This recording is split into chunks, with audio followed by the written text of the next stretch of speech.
Bueno, un cordial saludo para todos. Mi nombre es Laura Cepeda, soy estudiante de Derecho de la Universidad de La Gran Colombia y el día de hoy les vengo a explicar acerca del estudio de títulos.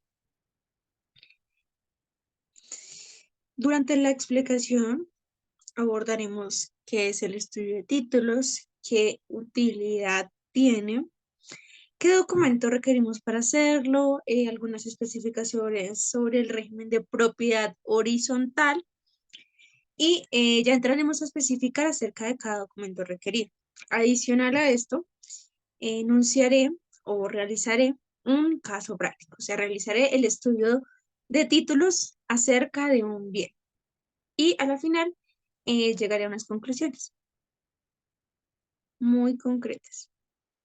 Bueno, lo primero es indicar qué es el estudio de títulos. El estudio de títulos es, valga la redundancia, un proceso mediante el cual se estudia cada uno de los negocios jurídicos o gravámenes en los cuales se ha visto involucrado determinado bien, o sea, aquel al cual se le está realizando el estudio. ¿Qué utilidad tiene realizar el estudio de títulos sobre un bien? Inicialmente nos ayuda a verificar el estado real del bien. En este caso, hablamos sobre quién es el titular de ese derecho de dominio de propiedad sobre el bien. Esto a fin de verificar que la persona que está haciendo la disposición sobre el bien tenga facultades para hacerlo, tenga ese derecho que le permita disponer, trasladar o hacer otro tipo de negociaciones sobre ese mismo bien. A su vez, nos permite identificar posibles gravámenes, como aquellas medidas cautelares o garantías que recaigan sobre el bien. Adicionalmente, nos permite tomar una decisión informada. Digamos que en el caso de compraventas permite llegar a lo que denominaríamos como la debida diligencia, en cuanto la persona que compra debe inicialmente pues averiguar o determinar que la persona que le está vendiendo el bien realmente sea el titular de el bien del cual está haciendo esa disposición y que el bien que va a adquirir no esté grabado o limitado en su disposición. Esto mediante, como lo veníamos mencionando, algún gravamen, medida cautelar u otro tipo de negocios o actos jurídicos que limitan ese derecho de dominio. Para realizar este estudio de títulos requerimos varios documentos. Inicialmente tendríamos la escritura pública mediante el cual la persona con la cual se está haciendo el negocio jurídico adquirió el derecho sobre el bien sobre el cual se está haciendo el estudio de títulos. En este caso, determinaríamos con esto, se busca determinar la forma como adquirió el bien la persona con la cual se está contratando. El certificado de tradición y libertad respecto del bien que estamos estudiando, el boletín catastral respecto a la propiedad horizontal, yo entraré a explicar un poco más a profundidad, el histórico de los impuestos, impuestos prediales, impuestos de valorización o aquellos demás que sean eh, enviados, grabados por el Estado. Y ya para el trámite, en el caso de bienes inmuebles sujetos a registro, el pago del último impuesto predial. Esto a fin de hacer la protocolización de dicho negocio. Respecto a la propiedad horizontal, es importante inicialmente definirla como aquella en la cual en un predio existen o coexisten dos tipos de propiedades. Hablaríamos de una propiedad privada como la que tiene el dueño sobre su apartamento y una copropiedad de aquellas zonas comunes que comparte el dueño del apartamento con los demás propietarios. El ejemplo más claro de esto usualmente son los conjuntos o son edificios en los cuales se arrienda piso por piso o existen aparte estudio u otras modalidades.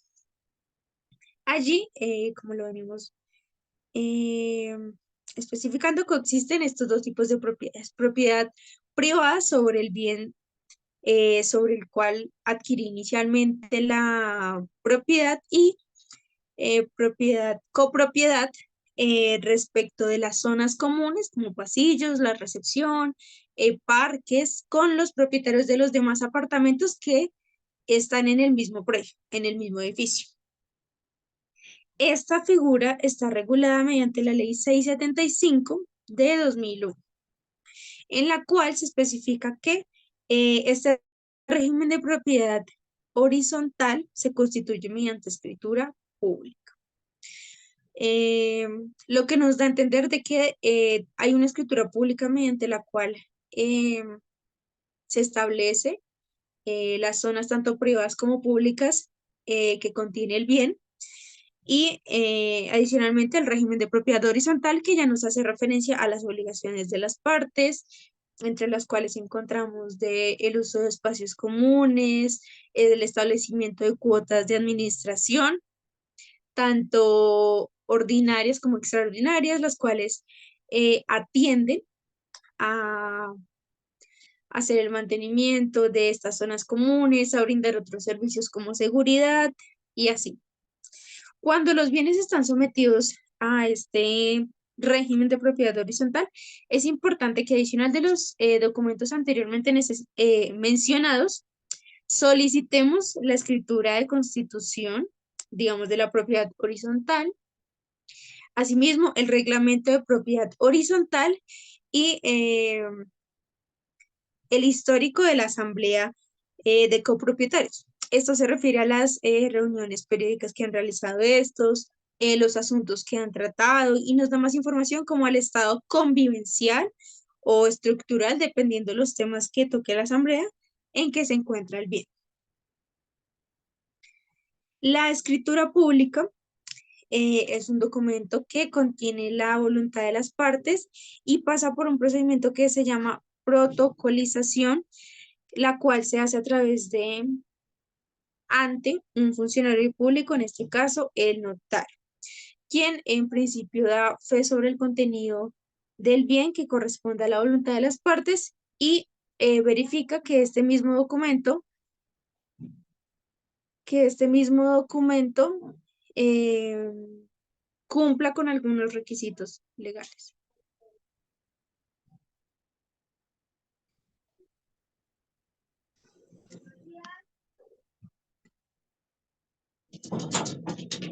¿Me puede hacer un favor?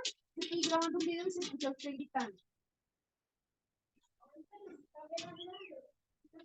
No, lo está llamando, lo que pasa es que se escucha acá al final, para que sale pasito.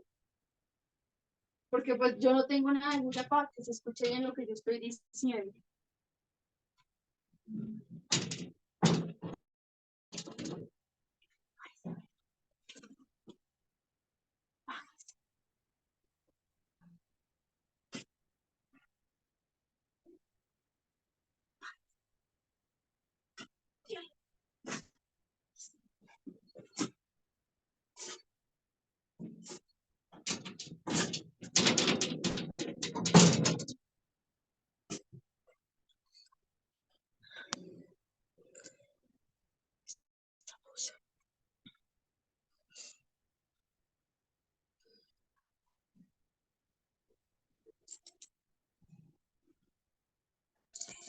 Esta figura de la escritura pública fue incluida y ha sido regulada a través del decreto 960 o 960 de 1970, el cual establece algunas especificaciones al respecto al trámite que se le debe dar para protocolizarlo, las funciones del notario, entre otras.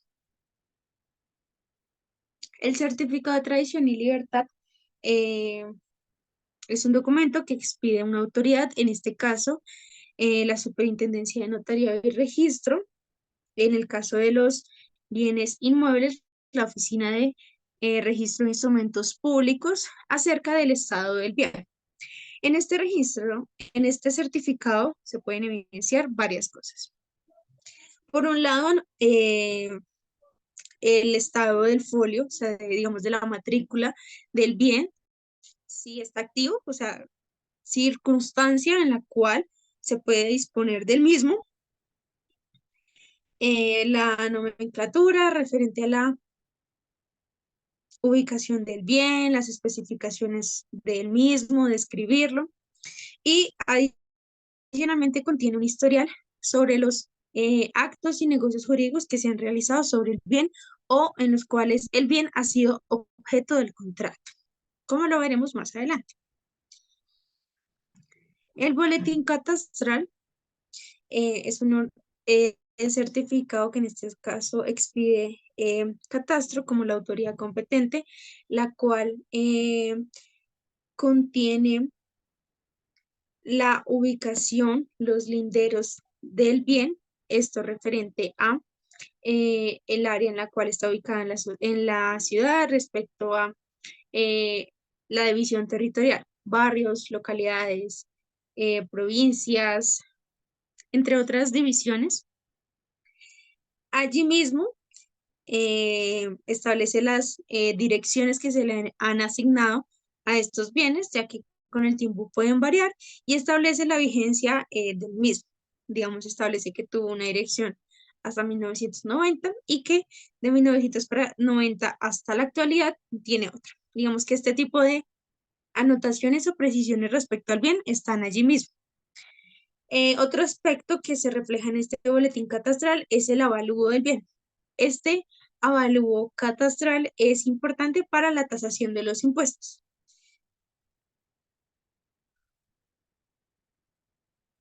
Bueno, para poner un poco más en práctica este análisis y que quede más claro, realizaremos el estudio de títulos como si una persona fuera a adquirir un bien, o sea, fuera a realizar una compra-venta.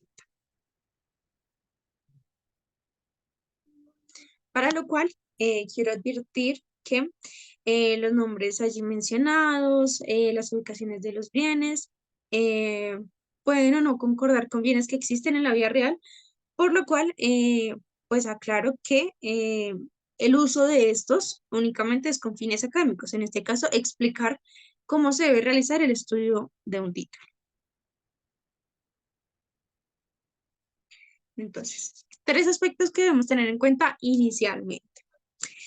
El primero, como le veníamos diciendo, solicitar a la parte que nos está solicitando realizar el estudio de títulos, los documentos pertinentes, como lo habíamos mencionado, certificado de tradición y libertad, escritura pública, boletín de eh, catastro u otras autoridades con las mismas funciones.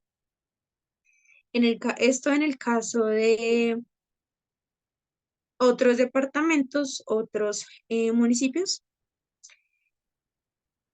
Adicionalmente, podríamos decir que se hace una revisión inicial de estos a fin de determinar si se requieren documentos adicionales. Esta circunstancia se puede presentar cuando, por ejemplo, en una existen escrituras públicas de aclaración, caso en el cual sería importante revisar ese contenido que se aclara, si es dado que puede contener información relevante sobre el bien, sobre las partes que contratan u otro aspecto.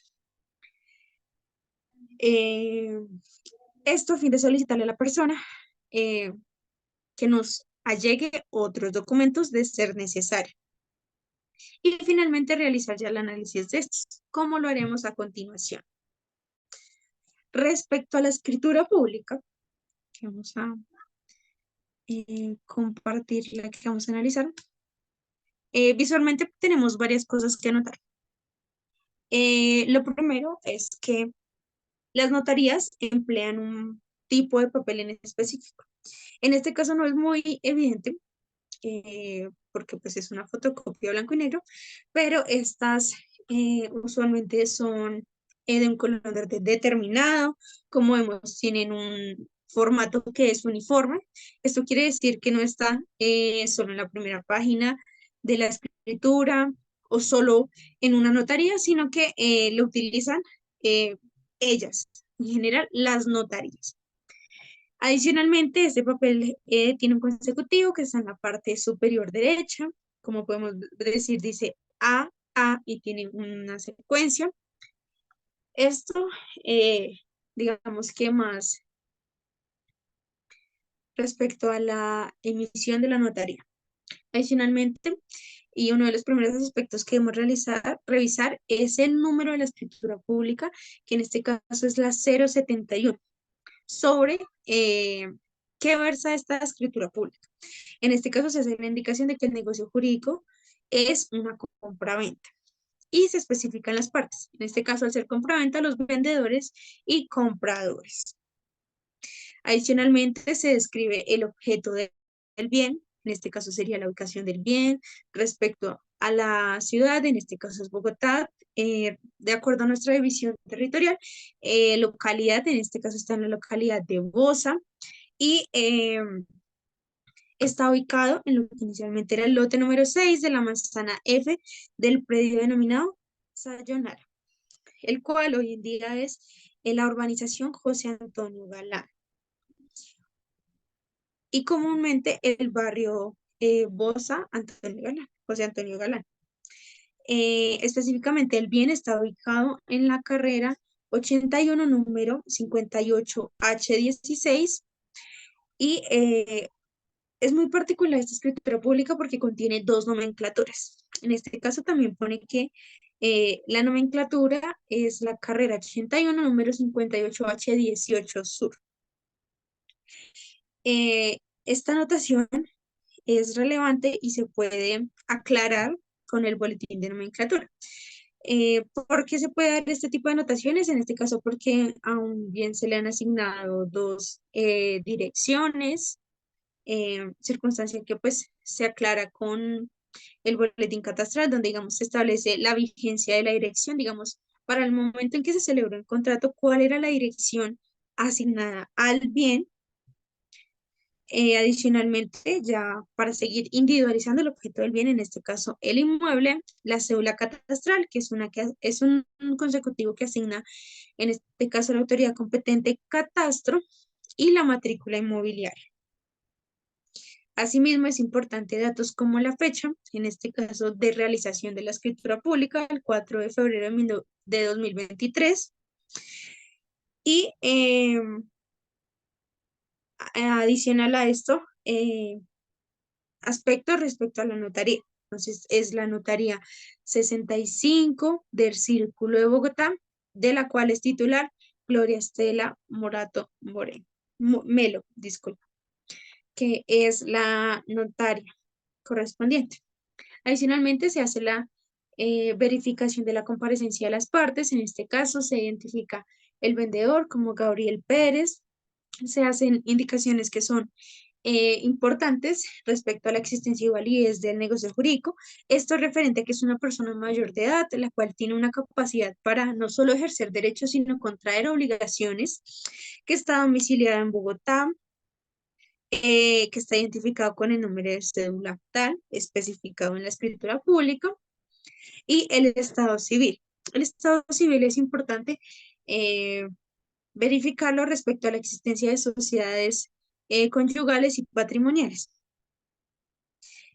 caso en el cual se solicitaría o quienes tendrían que disponer sobre el bien serían los cónyuges. Asimismo, la parte compradora, en este caso lo están comprando dos personas, don Juan González y doña Maritza Duque.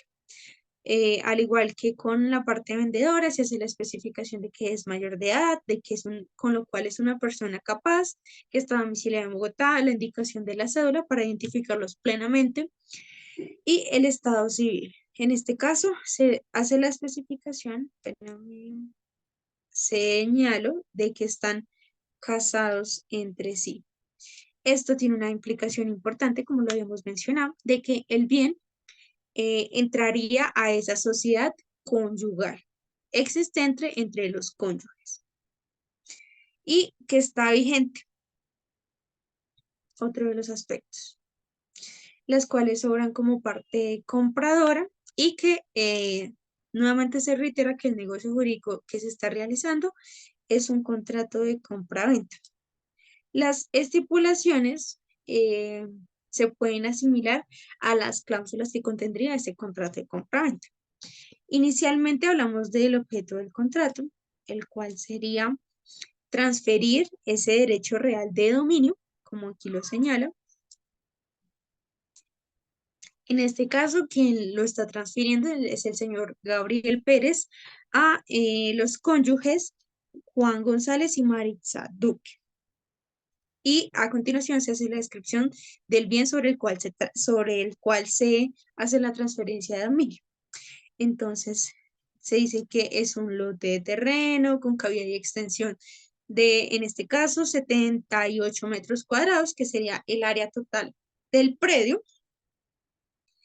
Es importante que allí se hace la anotación de que es junto con la construcción.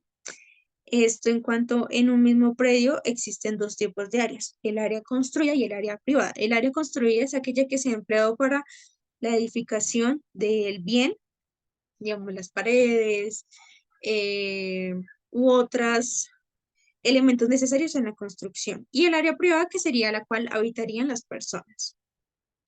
Asimismo, se establece nuevamente la nomenclatura haciendo referencia a la dirección en donde está ubicado el bien inmueble, en este caso, eh, como ya lo habíamos anotado, se le asignan o goza, de acuerdo a la escritura pública, de dos direcciones, eh, a qué urbanización hace parte, la zona de la ciudad, en este caso localidad de Bosa, y es importante especificar allí los linderos.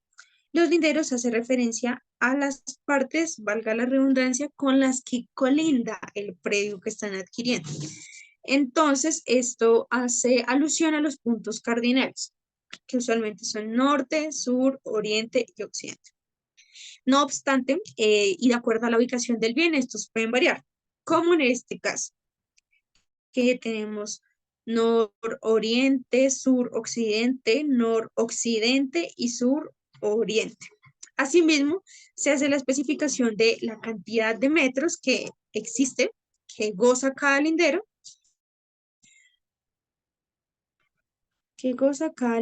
y con el lote que existe ese límite. ¿Sí? Digamos, el bien sobre el cual se está haciendo la compra-venta, aquí lo señalo, es el lote número 6 y de acuerdo a los linderos, este colinda con el lote número 8, el lote número 4 y el lote número 5 con una vía pública de la misma urbanización, o sea, del mismo conjunto de casas, diferente lote.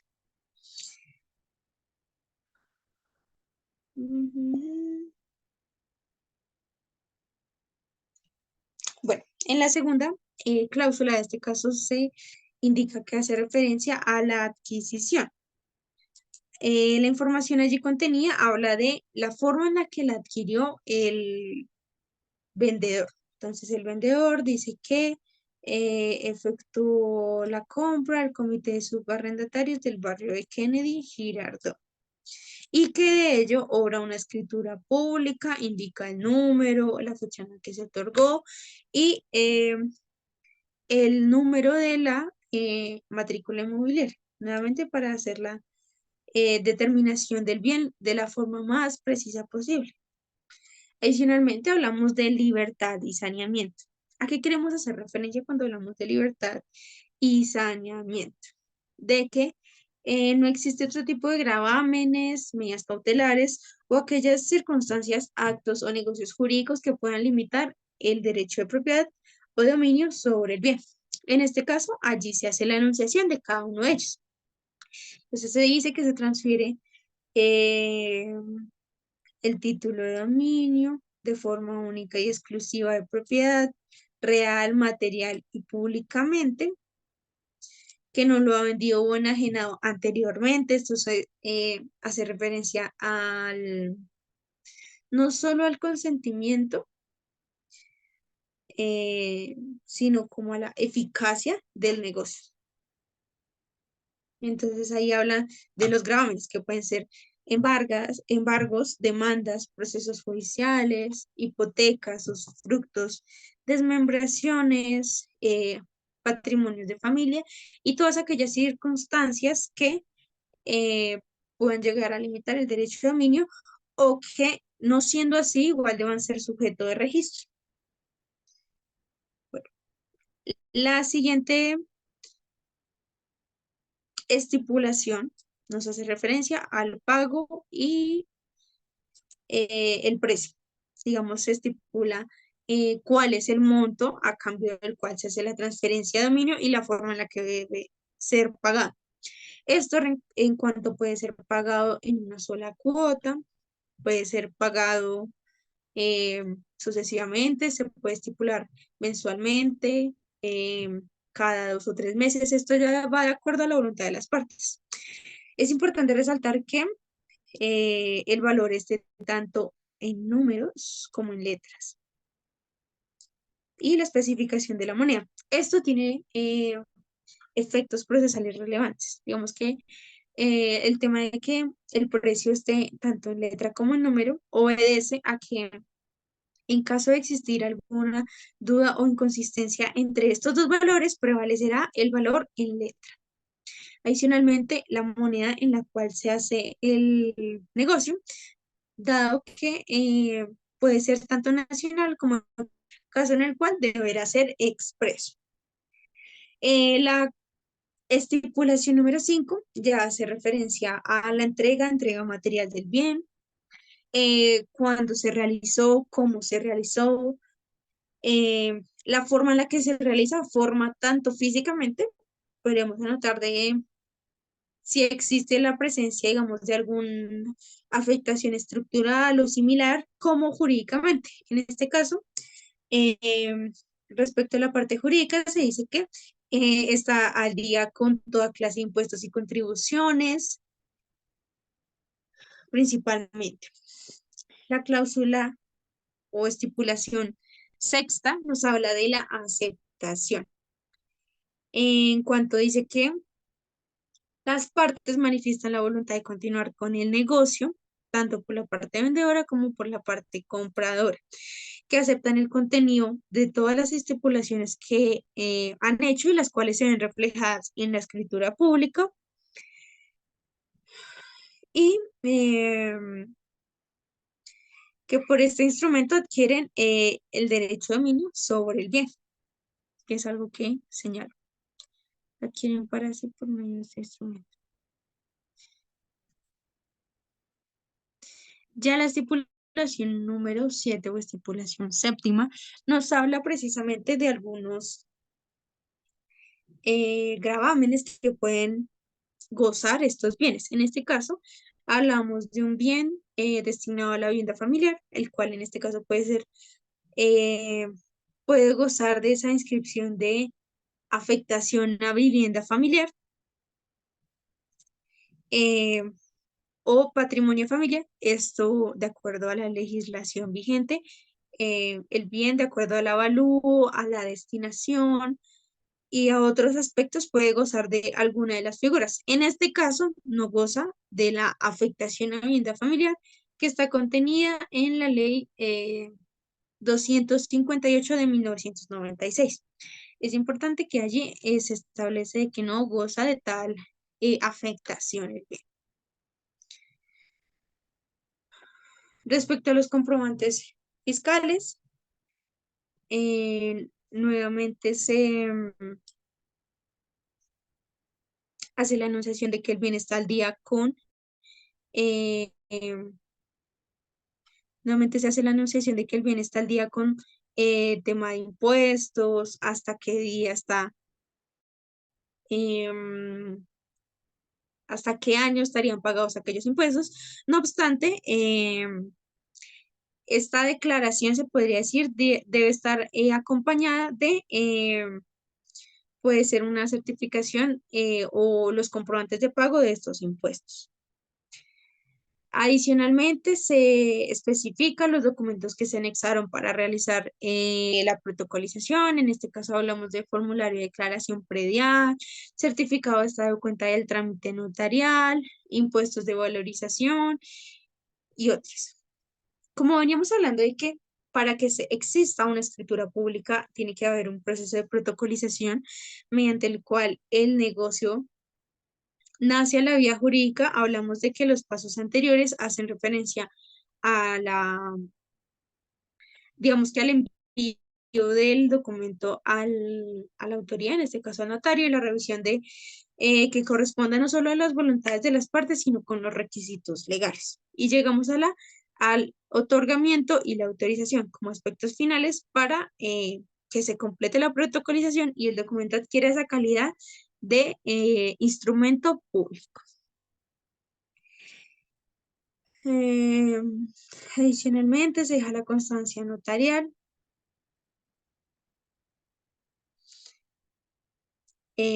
Digamos que se hace la verificación de los requisitos de ley, entonces ya hablamos de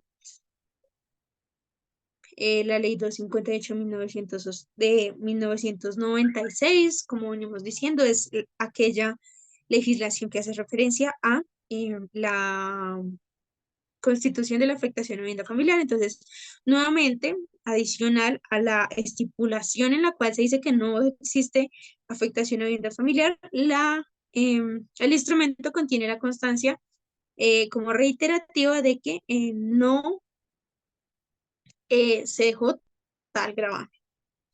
Adicionalmente, la notaría indica las hojas que fueron empleadas, como veníamos denotando desde el principio del análisis del documento. Las hojas tienen una característica particular, es un tipo de papel especial que utilizan las notarías y se especifica los consecutivos que tienen el acto jurídico. Y luego ya corresponde la manifestación clara e inequívoca de las partes respecto a los nombres de estos, la firma, en este caso tienen las huellas, las cuales por motivos de seguridad han sido eh, tapadas parcialmente, tanto de la parte vendedora como de la parte compradora. Otro aspecto, y el último casi, que se señala allí, es el valor del acto. En este caso, decimos que el realiza la escritura pública eh, genera un costo de 136.037 pesos. Adicionalmente, y ya cerrando la escritura pública, se establece que la escritura pública consta de 4 hojas, eh, consta de 4 hojas que corresponde a la escritura pública número 071 de la notaría 65 del Círculo de Bogotá, que esta se celebró el 4 de febrero de 2023. Y termina con el sello de la notaría, en la cual se especifica el notario, como lo habíamos mencionado anteriormente, Gloria Estela Morato Melo.